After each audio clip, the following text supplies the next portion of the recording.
ദൈവ തിരുനാമത്തിന് മഹത്വമുണ്ടാവട്ടെ. Bible reading പ്രോഗ്രാമിൽ സംബന്ധിക്കുന്ന എല്ലാവർക്കും കർത്തൃനാമത്തിലെ സ്നേഹവന്ദനം അറിയിക്കുന്നു. കൊരിന്ത്യർ ലേഖനം 1 കൊരിന്ത്യർ 6-ാം അധ്യായം 5-ാം അധ്യായം അഡൾട്ടറി എന്ന ഒരു പാപം കൊരിന്ത്യ സഭയിൽ കൂടുതലായി കണ്ടപ്പോൾ ആ അനീതിക്കെതിരെയാണ് പൗലോസ്ലീഹ അവിടെ സംസാരിച്ചതെങ്കിൽ 6-ാം അധ്യായം വ്യവഹാരത്തെക്കുറിച്ചാണ്. വിശ്വാസികളുടെ ഇടയിൽ തർക്കങ്ങൾ ഉണ്ടാകുമ്പോൾ അത് പരിഹരിക്കുന്നതിന് വേണ്ടി അവിശ്വാസികളുടെ അടുത്ത് പോകുന്നതിനെക്കുറിച്ചാണ് അപ്പോസ്തലനായ പൗലോസ്ലീഹ ഇവിടെ അവരെ വിമർശിക്കുന്നത്. അദ്ദേഹം ചോദിക്കുന്നു, വിശ്വാസികൾ അങ്ങനെയൊരു തർക്കമുണ്ടാകുമ്പോൾ ആരെയാണ് സമീപിക്കേണ്ടതെന്ന കാര്യം ഗൗരവമായി എടുക്കേണ്ടതാണ്. വിശ്വാസികളെ സംബന്ധിച്ചിടത്തോളം അവർ വിശുദ്ധർ എന്നാണ് അവകാശപ്പെടുന്നത്. കാരണം പരിശുദ്ധനായ ദൈവത്തോട് സ്നാനമുഖാന്തരം അവർ സംയോജിക്കപ്പെട്ടതുകൊണ്ട് ക്രിസ്തു തലയായിരിക്കുന്ന ശരീരത്തിലെ അവയവങ്ങളാണ്. അപ്പോൾ ആ വിശുദ്ധി അവരുടെ ഇടയിൽ ഉണ്ടാവേണ്ടതാണ്. അവിശ്വാസികളുടെ മുൻപിൽ വ്യവഹാരത്തിനും അല്ലെങ്കിൽ ആ തർക്ക പരിഹാരത്തിനും നിങ്ങൾ പോകുന്നതെന്തിന്? തർക്കവും വ്യവഹാരവും വിശ്വാസികൾക്ക് ചേരുന്നതല്ല എന്ന് അദ്ദേഹം പ്രസ്താവിക്കുന്നു. വിശുദ്ധന്മാർ ലോകത്തെ വിധിക്കും.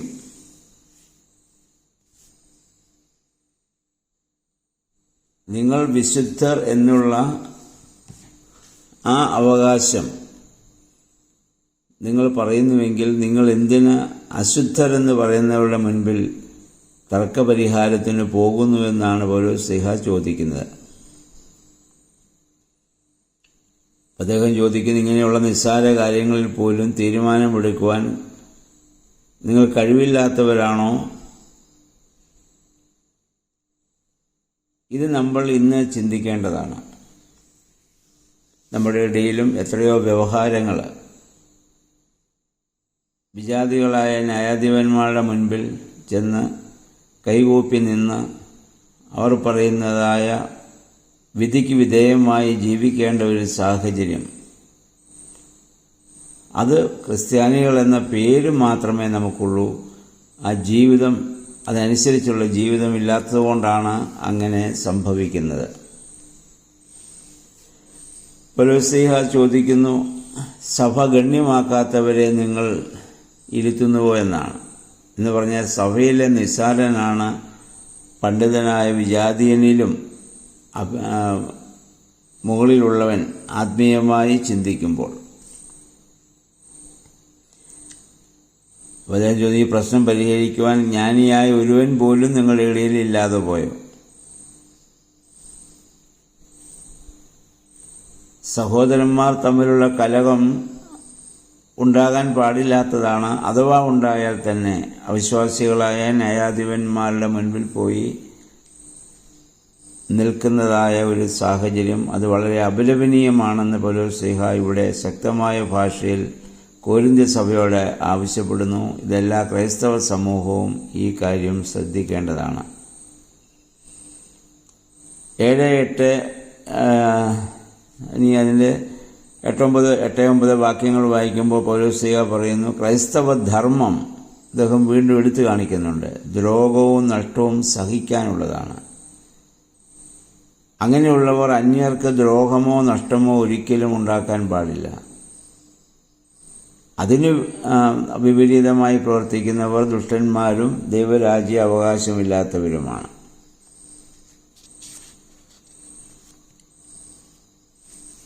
ആർക്കൊക്കെ ദൈവരാജ്യം ലഭിക്കുകയില്ല എന്ന് അദ്ദേഹം പറയുന്നു. 10-ാം വാക്യം, അസന്മാർഗികളും വിഗ്രഹാരാധികളും വ്യഭിചാരികളും സ്വർഗഭോഗികളും കള്ളന്മാരും അത്യാഗ്രഹികളും മദ്യപന്മാരും പരദൂഷകരും കവർച്ചക്കാരും ദൈവരാജ്യം അവകാശമാക്കിയില്ല. ഗലാത്യ ലേഖനം 5:19 മുതൽ 21 വരെയുള്ള വാക്യങ്ങളിൽ നമുക്കിത് കാണാവുന്നതാണ്. അക്രൈസ്തവരായ കൊരിന്ത്യരിലൊക്കെ ഈ രീതിയിലുള്ള പാപങ്ങളുണ്ടായിരുന്നു. എന്നാൽ പൗലോസ് പറഞ്ഞു, നിങ്ങളിപ്പോൾ വ്യത്യസ്തരാണ്. കാരണം കർത്താവായ യേശുമിശിഹായുടെ നാമത്തിലും സ്നാനമുഖാന്തരവും നിങ്ങൾ കഴുകപ്പെട്ടവരാണ്. ആ സ്നാനത്തിൻ്റെ ഫലമായി നിങ്ങൾ വിശുദ്ധി ഉള്ളവരും നീതീകരിക്കപ്പെട്ടവരുമായി തീർന്നവരാണ്. അപ്പോൾ ദൈവം നമ്മളെ സ്വതന്ത്രരാക്കും. ക്രിസ്തുവിൽ നമ്മളാകുമ്പോൾ നമ്മൾ സ്വതന്ത്രരാണ്. ആ സ്വാതന്ത്ര്യം, ധാർമ്മിക ബോധം നമ്മിൽ കൂടുതൽ ശക്തമാക്കേണ്ടതാണ്. എല്ലാം എനിക്ക് ചെയ്യാമെങ്കിലും എല്ലാം എൻ്റെ ഭാവിക്ക് നല്ലതല്ല എന്ന ചിന്ത എപ്പോഴും നമുക്കുണ്ടാകണം. എല്ലാം ചെയ്യുവാൻ നമ്മുടെ മാനുഷിക വികാരങ്ങൾ നമ്മളെ പ്രേരിപ്പിക്കും. ആദാമിനും ഹാവയിലും സംഭവിച്ചതാണല്ലോ. ആ വൃക്ഷഫലം ഭക്ഷിച്ചാൽ എന്താണ് തെറ്റ്? പക്ഷിമൃഗാദികളൊക്കെ ആ വൃക്ഷത്തിൽ നിന്ന് ഭക്ഷിക്കുന്നുണ്ട്. പിന്നെ ഞാൻ മാത്രം ആ വൃക്ഷഫലം ഭക്ഷിച്ചാൽ മരിക്കുമോ? അത് കാണാൻ നല്ലതാണ്, അത് തിന്നാൻ രുചിയുള്ളതാണ്, ജ്ഞാനം പ്രാപിപ്പാൻ കാമ്യമാണ്. എന്തുകൊണ്ട് എനിക്കത് ആസ്വദിച്ചുകൂടാ എന്ന വികാരമാണല്ലോ ദൈവിക കൽപ്പനയെ ലംഘിച്ച് പൈശാചിക പ്രലോഭനത്തിന് വിധേയമായി അത് ഭക്ഷിക്കുവാൻ കാരണമായി തീർന്നത്. ആയതുപോലെ തന്നെ നമുക്ക് ഇപ്പോൾ ഈ ഭൂമിയിൽ സംഭവിക്കുന്നില്ലേ എന്ന് നമ്മൾ ചിന്തിക്കേണ്ടതാണ്. അപ്പം അദ്ദേഹം ഉദാഹരണമായി പറയുന്നു, ഉദരം ഭക്ഷണത്തിനുള്ളതും ഭക്ഷണം ഉദരത്തിനുള്ളതുമാണെങ്കിലും കാണുന്നതെല്ലാം നമുക്ക് ഭക്ഷിക്കുവാൻ സ്വാതന്ത്ര്യമുണ്ടെങ്കിലും ചില ഭക്ഷണപദാർത്ഥങ്ങൾ നമ്മുടെ ഉദരത്തിന് ചേരുന്നവയല്ല എന്ന ബോധ്യം അത് ഭക്ഷിക്കുന്നതിൽ നിന്ന് നമ്മളെ പിന്തിരിപ്പിക്കുന്നുണ്ട്. നമുക്കറിയാം, ചില ഭക്ഷണപദാർത്ഥങ്ങൾ ചില ശരീരത്തിന് അലർജി ഉണ്ടാക്കും. അലർജി ഉണ്ടാക്കുന്ന ഭക്ഷണപദാർത്ഥങ്ങൾ നമ്മൾ ഒരിക്കലും ഭക്ഷിക്കാറില്ലല്ലോ. അതിൽ നിന്ന് മാറി നിൽക്കുവാൻ നമ്മൾ ശ്രമിക്കുന്നത് പോലെ എല്ലാ പാപങ്ങളും ചെയ്യുവാൻ വിശ്വാസിക്കും സാധിക്കുമെങ്കിലും അതെല്ലാം ചെയ്യുവാൻ നമുക്ക് അവകാശമില്ല. നമ്മൾ അതിൽ നിന്ന് മാറി നിൽക്കേണ്ടവരാണ്. അദ്ദേഹം പറയുന്നു, നമ്മുടെ ശരീരം അസന്മാർഗികമായ പ്രവർത്തനങ്ങൾക്ക് നൽകപ്പെട്ട ഒന്നല്ല. ഒന്നാമത് അത് കർത്താവിന് വേണ്ടിയുള്ളതും പരിശുദ്ധാത്മാവിൻ്റെ മന്ദിരവുമാണ്. 1 കൊരിന്ത്യർ 3:16-17 വാക്യങ്ങൾ നമ്മളത് വായിച്ചതാണ്. നമ്മുടെ ശരീരം ദൈവം വസിക്കുന്ന മന്ദിരമാണെന്നുള്ള ബോധ്യം നമുക്ക് ഉണ്ടാവേണ്ടതാണ്. കാരണം കർത്താവിന് വേണ്ടി നമ്മൾ വിലയ്ക്ക് വാങ്ങപ്പെട്ടവരാണ്. അപ്പോൾ അതുകൊണ്ട് നമ്മുടെ ശരീരത്തെ വിശുദ്ധമായി കാണുവാനും അതനുസരിച്ച് മാത്രം ഭക്ഷണപദാർത്ഥങ്ങൾ ഉപയോഗിക്കുവാനും നമുക്കും സാധിക്കണം. ആയതുപോലെയാണ്